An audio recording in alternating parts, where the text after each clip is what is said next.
Hello. সবচেয়ে প্রথম তেলে জিরা আর দারচিনি দিয়ে পর পেঁয়াজগুলো দিতে হবে।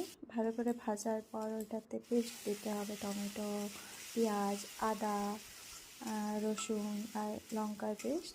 তারপরে ভালো করে ভাজার পর গুঁড়ো মশলাগুলো দিতে হবে, যেটাতে থাকবে হলুদ, চিকেন মশলা, ধনে গুঁড়ো, জিরে গুঁড়ো, কিচেন কিং মশলা। আর তাকে মশলাকে ভালো করে কষতে হবে।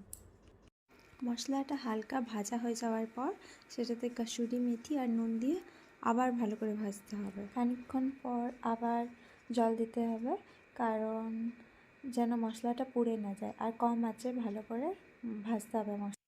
একটু পেশেন্স রেখে ভালো করে ভাজতে হবে মশলাকে। কিছুক্ষণ ভালোভাবে মশলাটি ভাজা হয়ে যাওয়ার পর তারপর ভেজে রাখা আলু আর ভেজে রাখা ওল দুটোকে একসাথে দিয়ে দিতে হবে।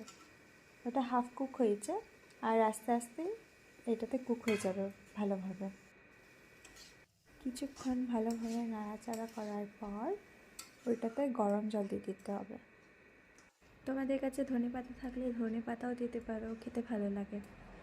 তারপর আর ভালোভাবে মিক্স করার পর ঢাকা দিয়ে রাখতে হবে যতক্ষণ না ভালোভাবে ওল আর আলুটা কুক হচ্ছে।